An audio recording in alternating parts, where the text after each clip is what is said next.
Week 5 was all about the chalk. Did you have enough? Welcome into Fantasy Football Today DFS on Tuesday, October 12th. Frank Sanfel joined as always by Mike McClure and Sia Najad. Today on the pod, we're going to review our Week 5 cash and GPP lineups, recap some of our Fantasy Football Today DFS contest, the winner there. Very interesting lineup that they had as well. Early Week 6 pricing, and if we have some time at the end, we will wrap up with some Thursday night football thoughts. The Bucks going up against the Philadelphia Eagles. Sia, what is up? How was Week 5 for you? Week 5 was good. You mentioned the word chalk, and we'll look at it in a second. I played a lot of chalk. Actually, the two lineups we're going to see, I played more chalk in the GPP than I did cash, which is kind of funny how it turned out. But it was definitely my best week of the year so far. I was a Kadarius Toney punch away from really having a giant week that really made a probably $3,000 to $5,000 difference. But outside of that, I'm pretty happy with the results. Very nice. Yeah, Kadarius Toney, guy looks like a player, man. I know a lot of people were doubting him, kind of questioning the pick for the Giants. I think it's fair to kind of question every move that Dave Gettleman does at this point, but man, he definitely looks like a player. Mike, what is going on for you? It's a solid bounce back for me, and I'm noticing a trend that whenever there's big chalk weeks, that's when I have decent weeks. So I think I need to probably rethink things. But how was Week 5 for you, Mike? Week 5 was okay for me. Had basically split. Half my action was okay. The other half was not balanced out by player props hitting, which were related to some of those chalk plays hitting. So overall, it was an okay week. But I would say that we'll look at the lineups in a bit. It was a little too chalky for me to have a great week. We want a decent amount of the chalk to hit. We don't want all of it to hit. We want the ones that we decide that we're going to play to hit and not every piece of chalk to hit. Unfortunately, it was closer to every piece hitting, which allowed me to really have kind of middling results this week. And you mentioned prop bets, and I've got a nice little prop story for the listening and viewing audience later on in the podcast. So let's start off with our cash game lineup review. And look, it's Sia's world, and we're just living in it right now. So let's pull up this lineup here. 182.04 in cash. An interesting build here. 4 players at 8% ownership or less. Tom Brady up at the top. You've got the 3x1 Brady with Godwin and Antonio Brown. And then you bring it back with Jalen Waddle here. You get Derrick Henry, big cash hit there. Chalk hit 34 DK points. Austin Eckler, though, that's the one. That's the moneymaker right there. 2.3% and puts up nearly 34 DK points. No Alexander Madison. Sia, walk us through this lineup. Yeah, so full disclosure, this isn't my only cash lineup. Madison was in others.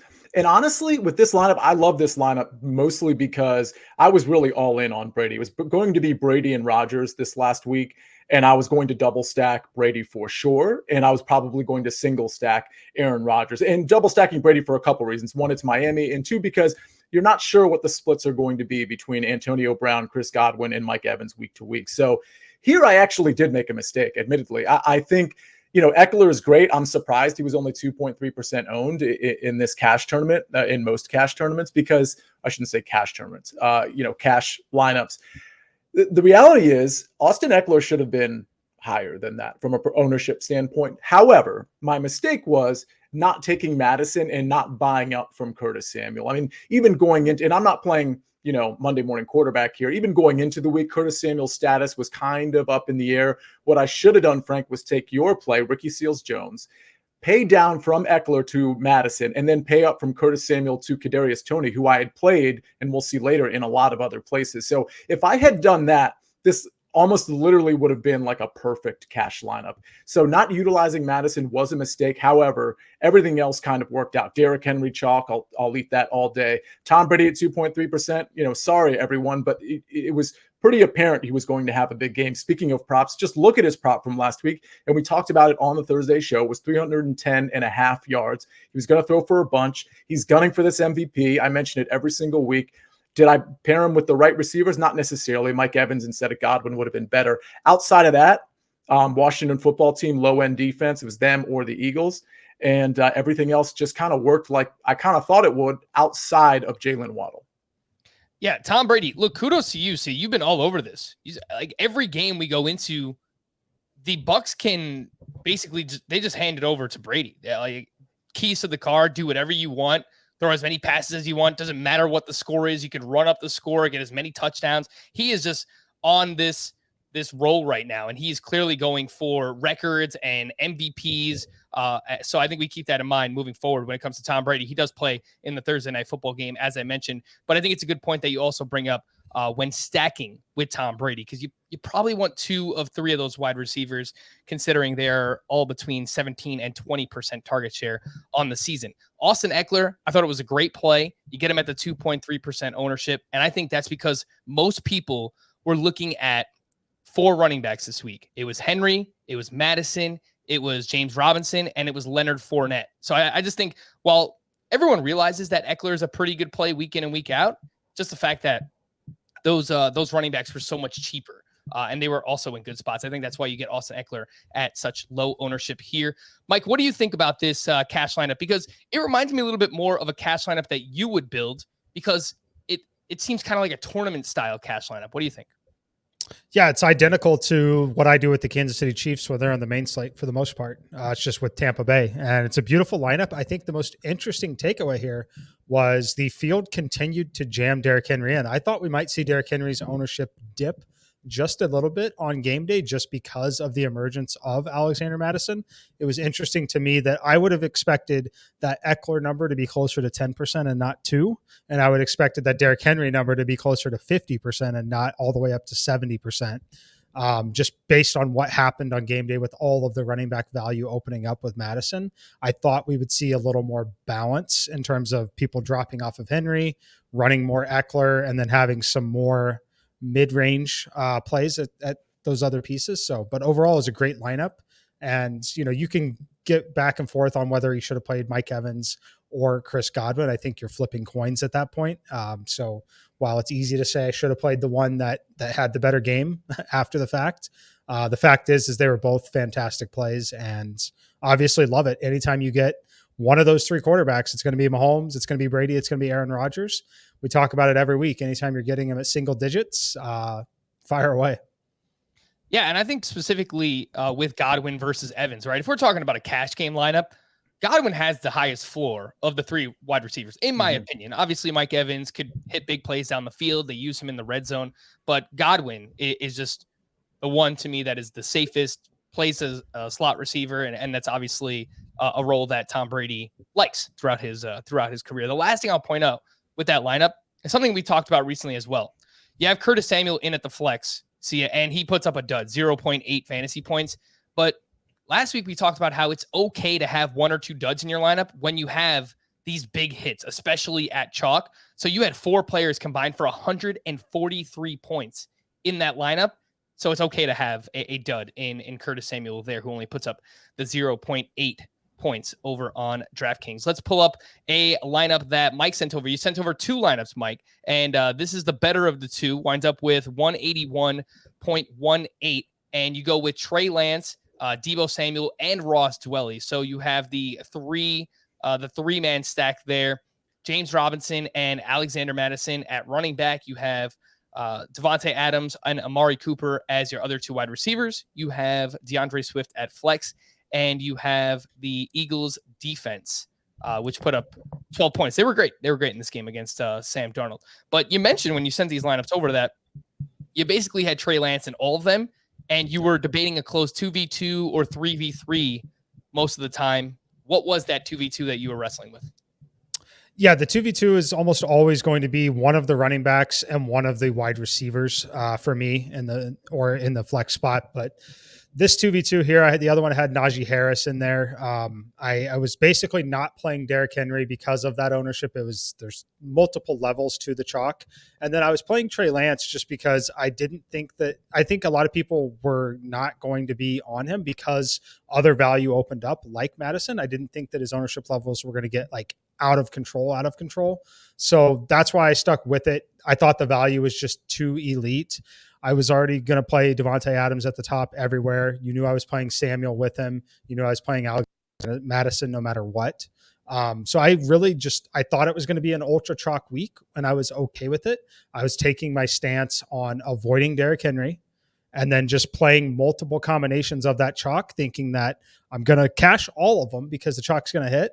and then one or two of them might be the exact right combo, give me a nice score. Unfortunately, one of them lineups cashed, the other did not. 20-point difference. And it was just one of those weeks where there were too many chalk plays that hit. And we saw, I sent this in the email to you. The cash line in cash games was higher than in tournaments by about 12 points this week. So lineups that did not, here's the other one that you pulled up here. It's Waddle and Najee Harris here. Very, very, very similar lineup. Obviously, this is exactly what I did all week, just mixing in the two plays. Obviously, Waddle did not hit in this spot, and that changed things a lot. But that's what I did all week. And this lineup cashed in tournaments, did not cash in cash games. Yeah, no, that's super interesting. The 2v2, you mentioned it here. Najee Harris and Jalen Waddle up against DeAndre Swift and James Robinson, who you had in the other lineup that put up over 180 points on DraftKings this past week. And see, I had Laviska Shenault in my cash game lineup, and I'll pull it up in a little bit. If you're watching us, again, youtube.com/fantasyfootball today, you can check us out and watch as we talk about the lineups. You can kind of watch through what we're talking about here. But I had Laviska in all week, wound up sticking with him. When they ruled out Devontae Parker for the Miami Dolphins on Sunday, I start thinking, all right, well, I've got to jam Jalen Waddle. I've got to jam Mike Gesicki, where in hindsight, I don't know that even when you know what the target distribution is going to look like, even if it's a narrow target distribution, I don't know that you need to jam it when you have a subpar quarterback like Jacoby Brissett throwing the ball to those receivers. Yeah, I mean, you bring up a good point, but first of all, the Devontae Parker injury might have ended up hurting Jalen Waddle because he would have at least taken some attention away. Waddle's a deep threat, but Parker certainly is as well.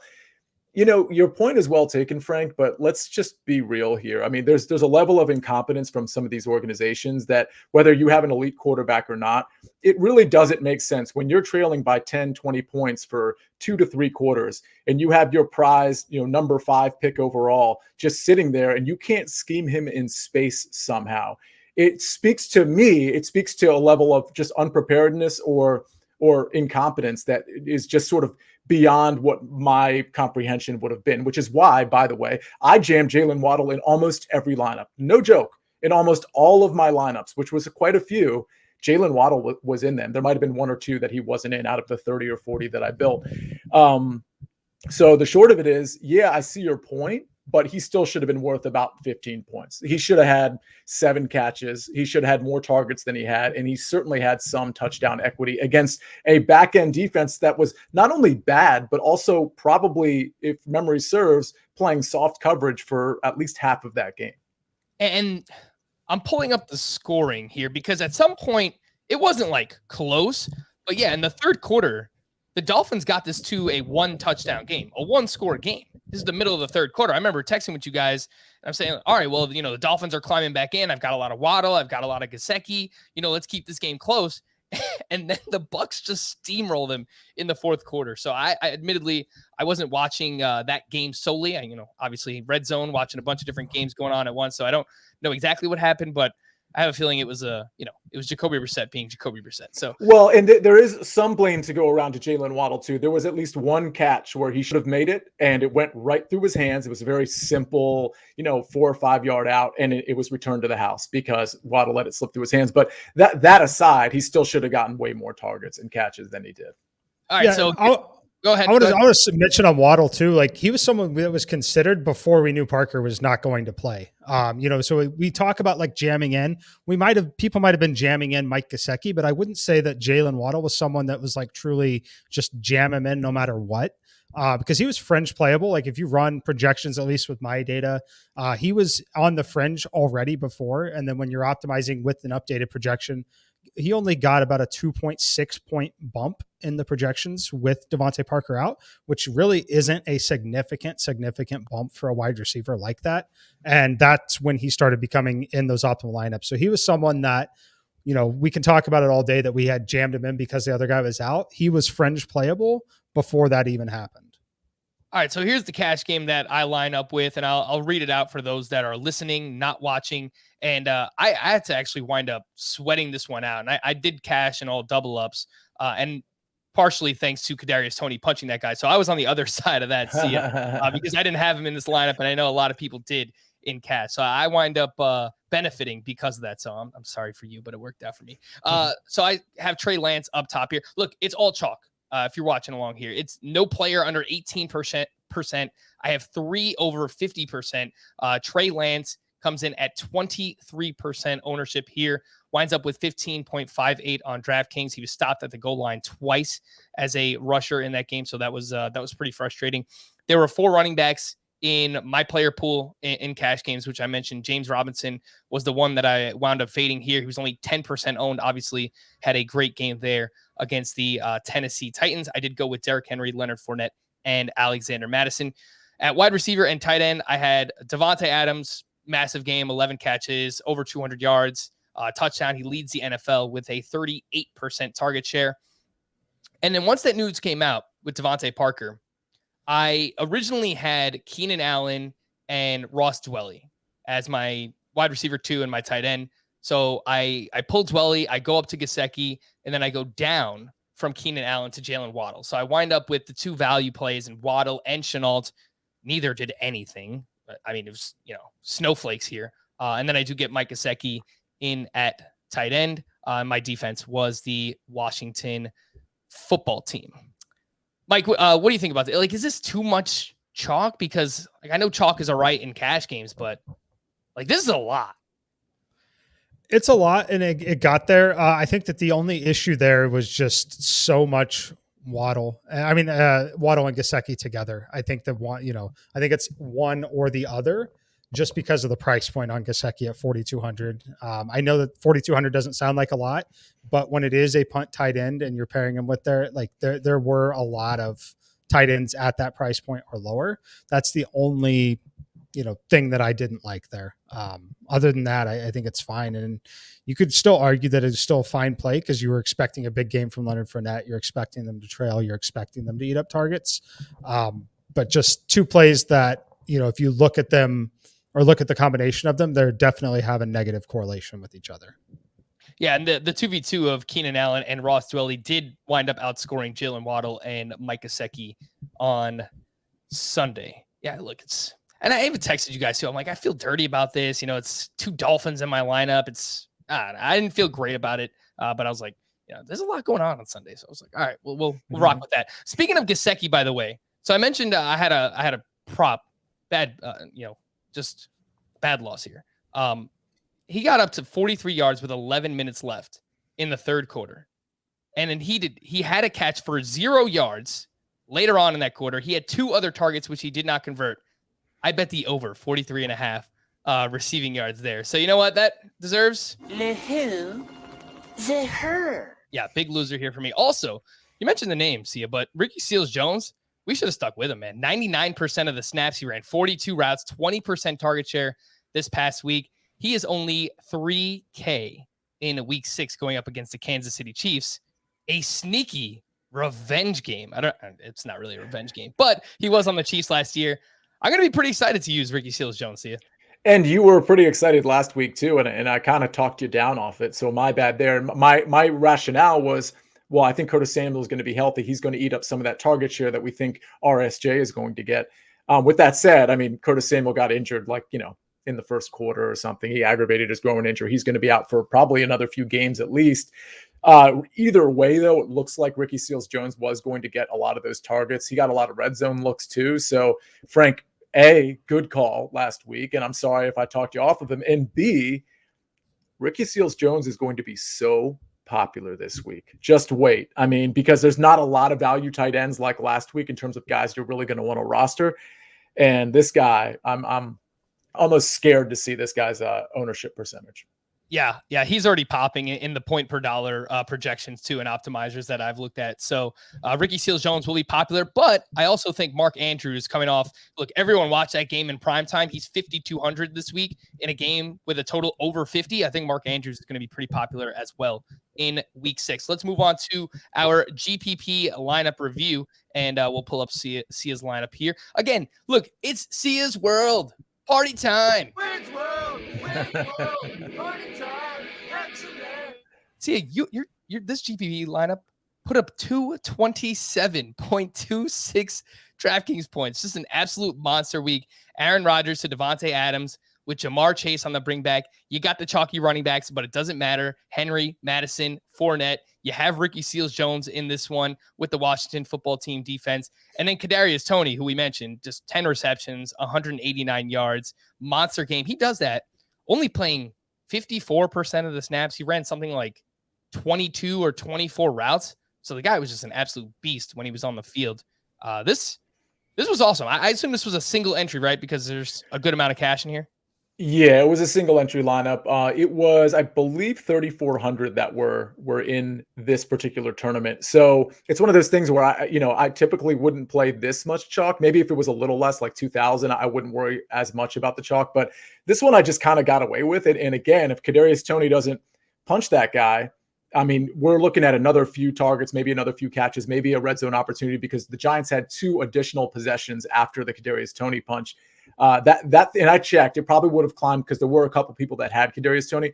It could have climbed to like 3rd or 4th realistically, which would have been, obviously a much bigger payout. But the point here is I was either going to play Aaron Rodgers or Tom Brady. I played way more Tom Brady than Aaron Rodgers. And thanks to Mike and you, Frank, because I don't usually play a lot of Aaron Rodgers. You can see here from an ownership standpoint, not a lot of other people did too. So that was one of the few ways I got a little bit different.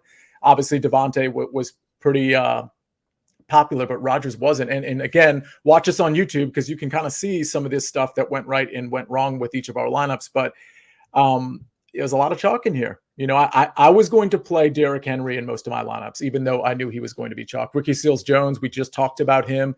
Jamar Chase as a run back option. I played a little bit in other lineups. I played a little bit of T. Higgins, but obviously Jamar Chase was the play, and it worked out in this lineup. And then again, Washington football team defense. It was going to be all week. It was between them and the Philadelphia Eagles.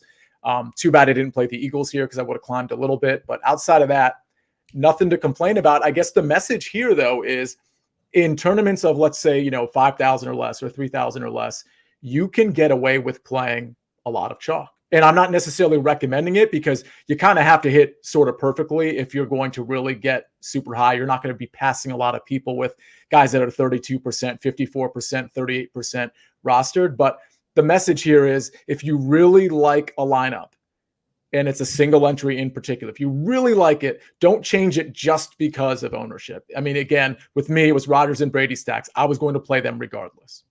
Yeah, so the collective lineup ownership here, 216%. And before the year, when we did a lot of strategy conversation, we spoke about, tournaments, 120 to 150% collective projected ownership is kind of what you want to look at. Probably more so for like bigger tournaments. The bigger the tournament, the lower collective ownership you want. But I think this is a good reminder. Again, if you like your lineup, and if this is the way that things play out, Dalvin Cook is ruled out. Okay, Madison, we're jamming him in. Derrick Henry, we still think that he has, a massive ceiling. Same thing with Devontae Adams. It's okay to play chalk. But Mike, what I want to reiterate to people is that, like everything in DFS, it is slate dependent. Just because the chalk hit in week 5 does not mean that we need to go chasing chalk in week 6, week 7, week on, whatever. I think it is solely dependent on the slate. And obviously, there was a lot of good chalk that was available to us last week. A ton of good chalk that was available to us last week. And like you said, the ownership numbers, you can definitely throw those out the window when you have an absolute free square like Alexander Madison. I mean, obviously he's taking 55% ownership right there. But when he does that, it obviously elevates the ownership on guys like Adams and Derrick Henry, just because of what it allows you to do. So it's really not to quote that number and compare it to something else from earlier, like you have to ignore those numbers, because one player at 60% when like a normal chalk player is 20 to 25%, it just, everything else is skewed so much that it really doesn't matter. Yeah, I think definitely fair points there. I'm going to pull up a GPP lineup that I had here. It was basically the same as my cash lineup, and this was a single entry as well. But I did stack Trevor Lawrence with Laviska Shenault. Trevor Lawrence was actually fine, so he was the difference. I used him instead of Trey Lance in this spot, and we spoke about how Trevor Lawrence is actually running more, and he does wind up with a rushing touchdown, 28 rushing yards in this game against the Tennessee Titans. So keep that in mind for Trevor Lawrence moving forward. He plays in the London game this week, and that's why we do have a smaller main slate in week 6 only 10 games here. But see, I do think that we're getting closer to actually considering Trevor Lawrence more frequently. Yeah, I don't see. What's interesting is Trevor Lawrence is fine, but who do you stack him with, right? Because we would have thought the Laviska Shenault and Marvin Jones would have been the leading target getters, or at least one of them would be, and that just wasn't the case. So I think we kind of need to see how this. I mean, it's fine if you want to take another chance this week on, or I guess next week on Laviska or Marvin Jones, but we're going to have to try to identify who he's king in on, because if we don't know who to stack him with, it doesn't make him quite as appealing. Yeah, I mean, look, anytime that you can get Jamal Agnew 8 targets or Dan Arnold 8 targets, shout out to you guys. You guys mentioned Dan Arnold last week as a cheap tight end, and he actually worked out 6 receptions for 64 yards. But Marvin Jones and Laviska Shenault combined for 8 targets. Each of Jamal Agnew and Dan Arnold had 8 targets each in that game last week. I'm going to pull up our FFT DFS contest winner here as well, if I can find it. And here it is. But yeah, if you want to play against us, as always, $5 entry over on DraftKings, 150 entries. The top 15 gets paid out. The link is already in the podcast and the YouTube description. So if you want to jump in there, compete against Sia, Mike, and myself, feel free to do so. And here was the winner in week 5. Shout out to, it's either IFH25 or LFH25. It could be a lowercase L.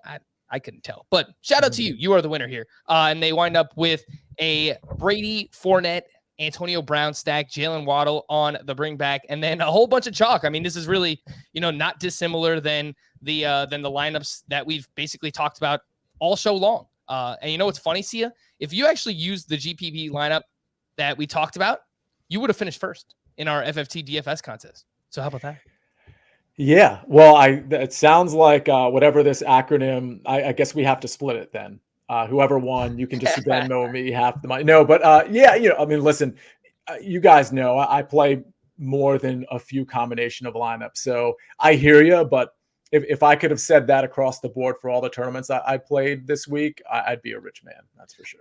I will point out with this lineup, winds up with 218.94 on DraftKings. Dalton Schultz at the tight end position, 16.7% owned here, 4,400. I think that, I talked about Trevor Lawrence, how we're closer to using him more frequently. I kind of feel the same way, Mike, about Dalton Schultz, where he is very clearly the third pass catcher, the Michael Gallup that we were expecting in the Cowboys offense. Cooper, Lamb, they're going to get theirs, but Dalton Schultz has really emerged here as a legitimate tight end to consider, even at his, 4,000 to 4,500 price range. Yeah, definitely. And he's really honestly seems to get there too without the game script really mattering. It's another game where you thought they're going to run the ball a lot. They're home favorites by a touchdown. Still gets there, several targets, 6 catches, 80 yards. He's definitely someone that's going to be used frequently. I think another interesting thing I want to point out about that lineup, I actually really like that lineup. I like the fact that they ran the Cardinals defense here. They made the decision that they were going to go for Tom Brady. They were going to fade the Trey Lance chalk. The best way to apply some that situation is to play the quarterback or play the defense against the most popular quarterback. And, they didn't put up a massive score, but 8 points at 2,900, it makes a lot of sense. If Lance isn't having a big game, I thought this was a really nice lineup. They didn't play Deebo Samuel. They completely avoided that situation and then poured a little fuel onto that fire in the form of leverage with the defense. Honestly, Antonio Brown, man, geez, this guy is just getting it done right now. Find someone who loves you the way that Tom Brady loves Antonio Brown, because that is just that is a match made in heaven, and it is working out right now for both the Tampa Bay Bucks and for DFS owners who are throwing those guys in the lineup weekly. Let's take a quick break. When we return, take an early look at Week 6 pricing here on Fantasy Football Today DFS. All right, so Week 6 is already here. 10 games on the main slate. Another London game between the Jaguars and the Dolphins. I am sorry to the people out in London. You had to watch the Jets last week. Now you have to watch the Jaguars take on the Dolphins. Look, at least you're getting football, I guess, but it's not the best. It's not the best. We also have 4 teams on a bye. The Falcons, the Saints, the Jets, and the 49ers will also be without the Bucks, the Eagles, the Bills, And Derrick Henry, I'm not going to mention the Titans, just Derrick Henry, because Derrick Henry is the Titans at this point. We don't have them on the main slate because they are in the island games this week, Thursday Night Football and Monday Night Football. We do, however, get the Kansas City Chiefs back, so that will bring a smile to Mike's face. Of course, we have 3 games with a total over 50 points as of now, according to Caesar Sportsbook, with the Cowboys and Pats just below 50 at 49.5. And I have a feeling lots of eyes will be on the Chiefs and Washington football team, that game, and then the Chargers and the Ravens. So let's start at the quarterback position. Patrick Mahomes, 8,300 on DraftKings. He's 9K on FanDuel. He is the highest priced quarterback on both sites, and we have 5 more that are over 7K, 5 more quarterbacks that are over 7K on DraftKings. Dak Prescott at the Patriots, he's 7,100. Aaron Rodgers at the Bears, a divisional matchup, 7,200 there. Justin Herbert at the Ravens, 7,300. Lamar Jackson versus the Chargers, 7,400. And Kyler Murray at the Browns, he is up at $7,900. Mike, Patrick Mahomes on the slate, 8,300. It's a big price tag. Something's like kind of going on with the Chiefs right now. They seem like they're just off. Obviously, the defense has been pretty atrocious all season long. What's going on? What's going on with these Chiefs? Yeah, definitely. The defense is not doing them any favors. As far as the offense is still a very good unit, very, very efficient. And the Mahomes is easily the top quarterback on the slate again this week. But you're also going to be able to play Heineke in that same game. You're going to be able to play Lamar Jackson. I think this is still another interesting spot for Carson Wentz as well. But yeah, Mahomes is by far the top quarterback on the slate. Lamar Jackson, by the way, shout out to Lamar on Monday Night Football, 442 passing yards, 4 touchdowns, 62 rushing yards. He completed 86% of his passes, 43 passes. So it's not like, he's throwing 30 passes and they're all like dink and dunk, whatever, like Davis Mills type passes. By the way, Davis Mills looked pretty good this past week too. But Lamar Jackson, just an absolute beast. And that game going up against the Chargers and Browns combined for 89 total points last week. So I have a feeling that will be a pretty popular game. Again, the Chargers and the Ravens. There's nothing that really stands out to me in the mid-tier. But, Mike, you mentioned 2 value plays. Taylor Heineke, 5,800 in that game against the Chiefs. Carson Wentz going up against the Houston Texans. He's 5,400. And it feels like Carson Wentz is having a bad year, but he has at least 17.9 DK points in 4 of 5 games this season. Sia, what do you think about the quarterback position? Any higher priced quarterbacks? Any values that you like? Yeah, I don't think I have much interest in Carson Wentz, but if we're going to look down there, obviously Taylor Heineke makes sense going up against the Kansas City defense. That's kind of one of those, it could be really hit or it could be really miss. Even if Taylor Heineke turns the ball over, which he's been prone to doing, that doesn't necessarily crush his value. It just means they get the ball back and he's even in a more negative game script. So I think he's got just enough weapons to move the ball up and down the field. Obviously, they're going to lose that game, but it's a 55-point total. Joe Burrow was somewhat interesting to me down there at 6,300, but it's really all about the elite quarterbacks to me. I mean, I put down so far Mahomes, Kyler, Lamar, and Herbert. Obviously, I'm not going to be able to play all 4 of those guys, but I'm probably going to just narrow my focus, and by Thursday, we'll talk about it on 2 of those guys. Mahomes is definitely going to be one of them. I will say this, however, we need to monitor the Tyreek Hill knee injury. It's been described as minor. I don't know what that means because anytime you're talking about the knee, nothing seems minor to me. So obviously a Mahomes-Kelsey stack makes sense. You could even throw in McCole Hardman if you want, and you can kind of avoid that Tyreek Hill situation. But against the Washington back end, Tyreek Hill is the exact guy that could get loose because that back end is so undisciplined. It's actually kind of comical. So Mahomes is what I'm focused on. If I had to pick a second quarterback in that high range right now, it would probably be Justin Herbert. Travis Kelce, by the way, you mentioned a potential stack candidate. Pay attention to his injury status. He is dealing with, quote, a bit of a stinger. So should be all right. But both him and Tyreek Hill a little bit banged up here early on in the week. The running back position, Christian McCaffrey, the highest priced running back on both sites. He is 8,800 on DraftKings. He is 10K on FanDuel. And head coach Matt Rule is hopeful that CMC will be able to return this week. Austin Eckler gets the price bump all the way up to 7,900. He's at the Baltimore Ravens. We just saw Jonathan Taylor have a massive game on Monday Night Football, thanks in large part to a 76-yard screen pass that went for a touchdown. But Eckler, by the way, 22 or more DraftKings points in 4 straight games. he has a 16% target share during that span. So the role is just awesome right now for Austin Eckler. And then we have to wait and see with Dalvin Cook. He's 7,700. Alexander Mattison is 6,200. And Mattison has exactly 32 touches in each game that Dalvin Cook has missed. Mike, what do you think about the elite tier, these higher priced running backs in week 6? It's all going to depend on Alexander Mattison and the Dalvin Cook situation. I'm not going to be playing Christian McCaffrey personally, not all the way at the top. But as of right now, it's going to be DeAndre Swift and Alexander Mattison. You talking about it's what I ran in that in my lineups last week as well. It's going to be running it back. You talk about price bumps. DeAndre Swift really hasn't got that big price bump yet, but he now has 3 games this season of 22 plus DraftKings points. It's just doesn't matter. They like to use him in the passing game. 6 targets last week, 6 catches, 53 yards, still approaching that 8 to 15 handoffs, finds his way into the end zone again. I like him again, especially if it's going to be a situation where we have elite value with Madison. I think it's going to be a perfect spot to pair him, fade that top running back. You know, you're obviously fading a scenario like Derrick Henry. That's the beautiful part about last week, right? Like Derrick Henry had an absolutely smash game. 3 touchdowns, or what do you have? 3 touchdowns? I believe he had 3 touchdowns, 130 yards. Like that is really tough to do.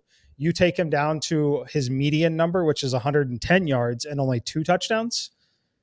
That's a massive difference on that slate. So a lot of lineups we had still got there, still won, still cashed while fading a 3 touchdown, 130 yard game from Derrick Henry.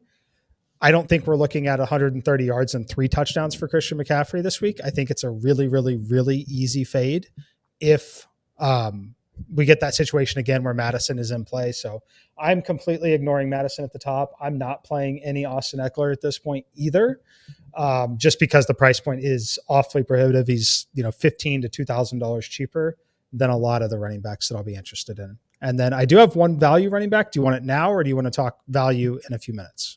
Go ahead. Go for it. I think we got to look at Jerick McKinnon for the Kansas City Chiefs. He was out there running a lot of little routes. He was out there on the field quite a bit in that last game. Now they're without Clyde Edwards-Helaire. We think that Travis Kelce is banged up just a little bit. Tyreek Hill's banged up just a little bit. I was very encouraged with the amount of time that he was on the field in that last game. At $4,400 in tournaments, I think it could be a very, very interesting part of a Kansas City onslaught if you want to stack him, just like in the past when we've stacked Clyde Edwards-Helaire with Patrick Mahomes. I think the price point is cheap enough that you can get away with doing that in this week. Jerick McKinnon is 4,400 on DraftKings, and he played 31% of the snaps last week. Obviously, Clyde Edwards-Helaire left that game with injury, and he has been placed on IR. So McKinnon and Darrell Williams are the running backs that we'll be looking at for the Kansas City Chiefs.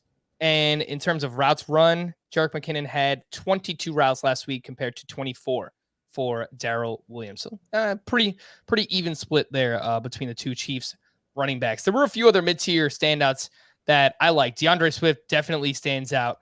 He has a 19% target share for the season, which is it's third among running backs so far to this point. So he's played over 70% of the snaps back-to-back weeks. The targets are there for DeAndre Swift. Definitely with you on that one. And then Jonathan Taylor, 6,600, obviously had that massive game. He does have exactly 3 receptions in back-to-back games, so it's nice to see Taylor being used in the pass game.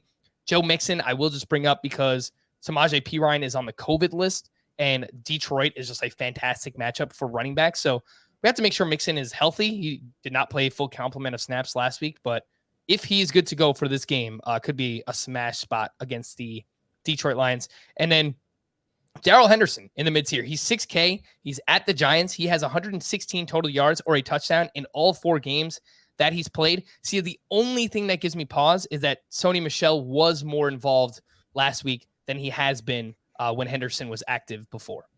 Yeah, it's still pretty good value, but honestly, he's not somebody that I've circled immediately. There's other running backs I like just a bit more than him that are more expensive and less expensive. Namely, I do want to try to find a way to pay up for Eckler.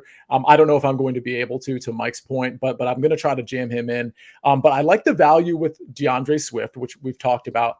Darrell Williams, as just sort of, if you want to play Jerick McKinnon at 4,400, that makes sense. Darrell Williams, of course, at 4,900 makes sense, and it does provide plenty of salary relief. So right off the bat, I'm looking at Eckler. I may look at Chubb again. I played him last week. DeAndre Swift and Darrell Williams, though.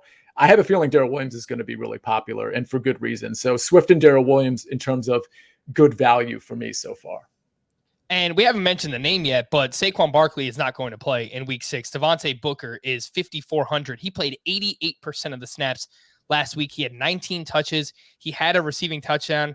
We've got to see what happens with Daniel Jones, obviously, because I don't know that you want a running back in a Mike Glennon-led offense, even if he's 5,400 and projecting for over 80% of the snaps. But yeah, I think that has a lot to do with Daniel Jones. Mike, any interest in Devontae Booker? It has a lot to do with Daniel Jones, but I do think that it's an interesting spot. I'm worried that it's not the best matchup to deploy it in against the Rams, but it really, like, that play is totally unnecessary if we get to play Alexander Mattison again. If we don't get to play Alexander Mattison again, all of a sudden plays like that become a little bit more interesting just because we might want to have a similar build on the rest of our lineups. But if we get to play DeAndre Swift, Alexander Mattison again, I don't think that there's really any scenario that I'm going to be jamming Devontae Booker in. Yep. I think and Frank, one other thing in terms of just finding a guy that might present some speculative value at least, and maybe a pivot off of a popular Darrell Williams, is Brandon Bolden, who he plays at home against Dallas. Dallas is probably going to be up, even though it's at New England. I have a feeling Dallas is going to control that game pretty much from start to finish. And Bolden, we know, is playing that James White role. Last week, he had four targets and I think 4 receptions. He had a couple of carries. But I think we might even see more work in the passing game with Brandon Bolden this week. And as he gets more comfortable with this role and in a negative game script, I could absolutely see him getting 6 catches, maybe sneaking a touchdown, maybe 2 to 5 carries. So that's just something to consider. 4,700 is a pretty cheap price tag, especially when you're trying to jam in Patrick Mahomes with Kelsey or Hill and, maybe an Austin Eckler or something like that. Let's move on to the wide receiver position. Devontae Adams is $9K on DraftKings. He's the highest priced wide receiver there, and he's 8,500 on FanDuel. He's actually the second highest behind Tyreek Hill. There are 3 others over 8K on DraftKings. Tyreek Hill is 8,500. Let's see what happens with this minor knee injury he's dealing with. Mike Williams. I apologize to Mike Williams because last week I said, what's the difference between Mike Williams and Keenan Allen? Why is he $700 more? Well, last week is the reason why Mike Williams is $700 more than Keenan Allen. He is 8,100 in this spot against the Ravens, and then Justin Jefferson all the way up at 8K at the Carolina Panthers. Sia, we'll start with you this time. High-priced wide receivers here, and anyone else that you're looking at. Yeah, so, by the way, another difference between Mike Williams and Keenan Allen is I believe that Mike Williams is in a contract year. So, surprise, he's really good. Devontae Adams, at 9,000 at Chicago, I'll probably end up avoiding that, but I'm curious to hear what Mike has to say about him. Tyreek Hill, we'll just have to monitor. He's probably not going to practice Wednesday, and then everybody's going to be up in arms, but we know how veterans deal with Wednesday practices. So we'll really have to monitor. Maybe we'll have some more information on our Thursday show, our game-by-game recap, or maybe Friday. We'll see what happens with that. Other high-priced guys I like, I think I'm going to go back to DJ Moore at 7,300. I think that's decent value. He's at home in a nice bounce-back spot against a secondary that features, who is it again? Brashad Breeland and Patrick Peterson. Yeah, it's just a perfect bounce-back spot, especially considering that Sam Darnold hasn't really been that good. Now he gets to go against a bad secondary, so I like DJ Moore quite a bit. Obviously, Terry McLaurin is in play. Heineke's going to target him for better or for worse. Even if he's covered, he's going to target Terry McLaurin quite a bit. As we go down the range, some value guys I like, and again, this is a preliminary look. T. Higgins at 5,300 as a cheaper pivot off of Jamar Chase, who is finally getting priced up to where we think his talent level is at. Tim Patrick at 5,100 is interesting. Odell at 5,100. Speaking of bounce back spots, this guy is definitely in Baker Mayfield's ear at this point, especially after, a 2-catch, very pedestrian, I believe 20 yards this last game. I just think it's one of those things where Baker likes to force Odell, and I could see absolutely seeing that happening. McCole Hardman at 4,200 is excellent value against the Washington football team. And Amon St. Brown is only 4,200. He got plenty of targets and catches last week. We know Quintez Cephas is out. Hawkinson's sort of getting bottled up because they're challenging Goff to throw the ball down the field. I think that's great value. Yep. Amon-Ra St. Brown has a 24% target share over the last 2 weeks. And Jared Goff, someone who he likes to target the middle of the field, some shorter A-dot kind of throws. And Amon-Ra St. Brown is someone who is consistently running out of the slot there for the Detroit Lions. A few other mid-tier standouts. You mentioned some of these, Sia, but I'm with you. I like DJ Moore at 7,300. Cooper Kupp is at the Giants. He's 7,900. Terry McLaurin, I think, will be very, very popular this week. He's 7,100 against the Kansas City Chiefs. Jamar Chase is all the way up to 6,700. I wouldn't blame people if they want to take the savings of T. Higgins, but it's very clear to me that Jamar Chase is hashtag good. And all this fuss that people made in the preseason about him dropping passes is very foolish, obviously, in hindsight. Keenan Allen, I like just in that game, a way to get exposure to it, 6,400. Still think that price is a little bit too cheap for his role in the offense. And then Hollywood Brown. Hollywood Brown is having a breakout year. He is the wide receiver 6 overall this season in season-long leagues, 24% target share, being targeted down the field. He is 5,900. And again, you get exposure to that game between the Chargers and the Ravens. Mike, any other mid-tier standouts for you and your thoughts on Davante Adams, as he's obviously priced up? He's amazing. He's got a 38% target share, but Packers are 4.5-point road favorites in a game with a 45-point total. What do you think? Yeah, so the Davante Adams, I'll call it a problem, is obviously the price point and then Tyreek Hill. So we're playing Patrick Mahomes. I want to pair him with Tyreek Hill. I like the amount of one-on-one coverage he's going to see against this Washington football defense. So I'm all in on Tyreek Hill as long as he's active, which is going to take me off of Davante in most lineups, unless we just get some absolutely crazy value that opens up later in the week. Right now, like cash game wise, it's going to be Patrick Mahomes, Tyreek Hill, Mecole Hardman. And then I'm probably going to end up with Ricky Seals-Jones as my tight end in the punt. That game is just incredibly stackable on both sides. Obviously, everybody knows it. Other wide receivers I really like, though, I'm very encouraged with Michael Pittman. I mentioned I had some interest in Carson Wentz. I think Pittman is still too cheap at 5,500. I think this is a spot where, yes, they are playing the Texans. However, it is a little bit of a shorter week. These games do still get more competitive than you think that they do in these division spots. They're going to be just better enough that I think Pittman still gets hit with his targets, and I think he could still have a pretty big day here. With you guys on Terry McLaurin, the one thing that I'd like to point out too is the Rams. I think the Rams are going to be the ones that are the odd man out this week. I think they're going to be a lot like the Tampa Bay Buccaneers last week. I think that we all know that they should go in and win this game very easily.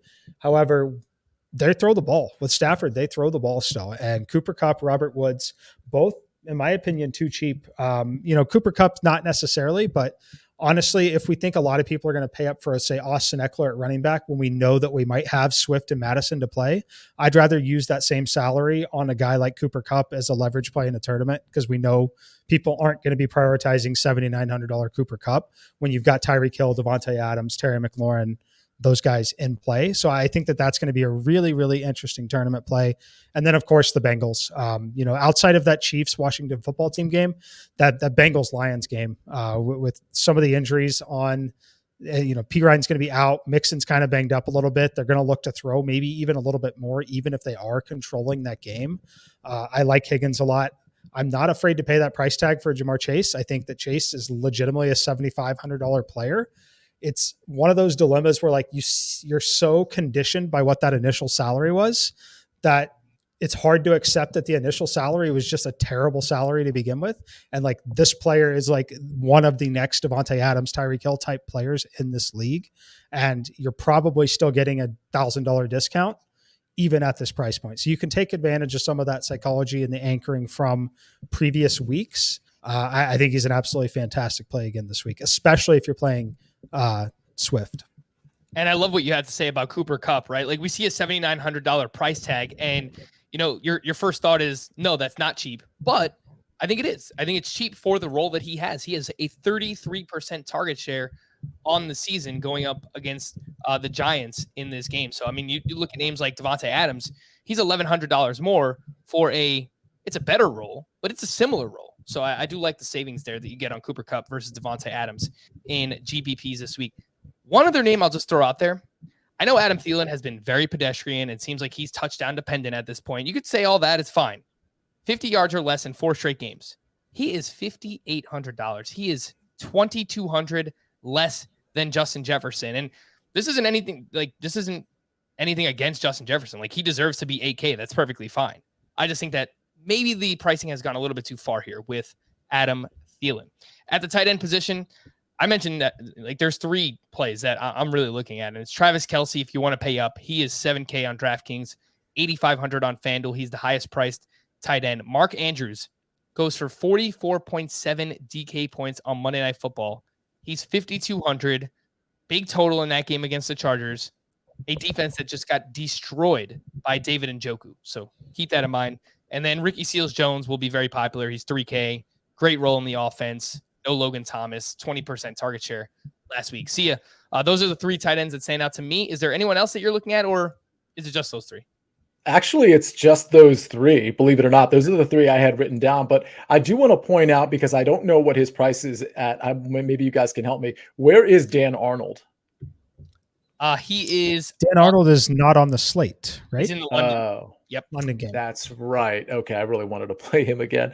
No, I mean, honestly, I guess you could throw in Noah Fant maybe at 4,800, but I don't see why you pay for Noah Fant when you've got Dalton Schultz at 4,900 and RSJ down there and Mark Andrews at 5,200. So I think it's going to be a pretty tight core unless something opens up, unless some news comes out otherwise. Yeah, I was thinking maybe Evan Ingram at 3,400 if Daniel Jones plays and Kenny Galladay's out there dealing with injuries. But even that, I mean, you can get $400 worth of savings for RSJ. So, Mike, what do we think about the tight end position? Yeah, no, you guys have hit the nail on the head. It's these 3 and really these 3 only right now. What I think is interesting about it is, especially with the Mark Andrews of old seeming to be back at this point, and the price point at $3,000 on Ricky Seals-Jones in that game, it's already going to be a very natural part of our game stacks because we're likely playing some form of the Kansas City Chiefs, whether it's Patrick Mahomes and Tyreek Hill, or at the very least, probably Mecole Hardman in your lineups. If you're looking, for those value pieces, it's going to be a week where I'm going to have double tight ends. I'm going to have Ricky Seals-Jones in there, and then I'll be playing either Travis Kelce, depending on the status of Tyreek Hill and or Kelce's own health, and Mark Andrews both, because the price point on Mark Andrews, now that it seems like Baltimore is really willing to try football and that role is back. I mean, this is a guy that we're used to seeing at 6,700, right? So again, another situation where it's just the value is there. It's very similar, obviously very different position, but it's very similar to the value on Alexander Mattison. When they have that role, it's like he has a new role. It's like he's filling in for someone that, because they weren't throwing the ball early in the season, but now things have very much changed for the Baltimore Ravens. So I'm going to be playing all 3 of these guys heavily. And I would say probably 2/3 of the lineups right now are going to be double tight end lineups. And then one last comment on ownership in general for this slate, and especially at this position. Things are going to look a lot different this week because it is the first week with buys. We've got the London game. Things are spread out on the slate. We've been used to dealing with 13 or 14 game main slates. We have a 10 game main slate that drastically impacts ownership percentages. And we potentially have a couple of these spots where, like Madison, again, just obvious misprice, obvious free squares. Things are going to be a little crazy this week. All right, let's wrap up with a few Thursday night showdown thoughts between the Bucks and the Eagles. The Bucks are 7-point favorites here with a 52-point total. And we did get some news earlier on Tuesday that Dallas Goedert landed on the COVID list. So Zach Ertz stands out as a clear value, going to be very popular play here in the showdown slate. He is 3,200, and that allows you to get up for some of those popular pass catchers. Antonio Brown is 8,200. He's the cheapest of the 3 Bucks wide receivers. Leonard Fournette has a great role in this offense right now. He's 7,800. And then Devontae Smith is someone that stood out to me at his price. He is 8,800. Very clearly the top pass catching target for Jalen Hurts. Mike, anything else that you'd like to add Thursday Night Football? I'm running some numbers as we speak, so give me like 5 seconds, and we'll see what some of the stuff spits out. But you nailed it there. Obviously, the story is Zach Ertz going to have that role all to himself there. I think Kenneth Gainwell is someone who's going to be very interesting. Again, remember these are showdown slates, way different than a full slate. But at $2,400, he's firmly in play. Now with those injuries, like you're going to play Jalen Hurts, you're going to play Tom Brady for sure. And then it's Zach Ertz, Gainwell. I love those two pieces. And then you can load up with either Mike Evans in the same lineup or Chris Godwin. So like one of the lineups I've got here, I've got Ertz, Hurts, Brady, Evans, Godwin, and OJ Howard. You can play Gainwell. Let's see. The highest owned players for me will be Zach Ertz, Kenneth Gainwell, and then the two quarterbacks. And then after that, it looks like the guy that I'm the lowest on is Antonio Brown at this point.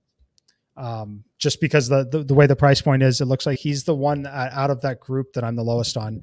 Chris Godwin, I'm the highest on. Kind of makes sense. The gap in the price point between the two isn't super large in this matchup.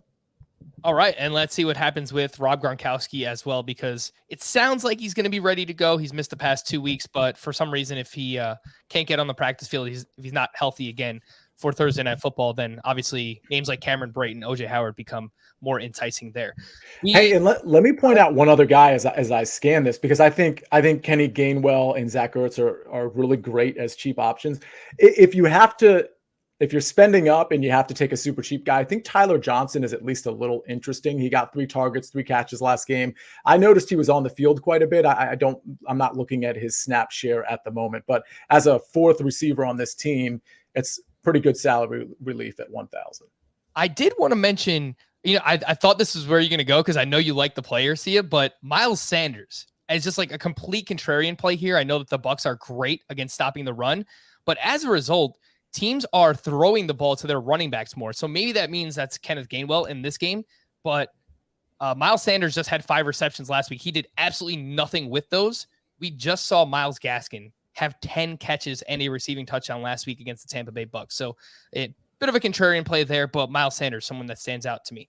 That'll do it for Mike and Sia. I am Frank. Thank you all for listening and watching Fantasy Football Today DFS. The next time you hear us or watch us will be on a Thursday as we break down the entire main slate for week 6. We'll see you then.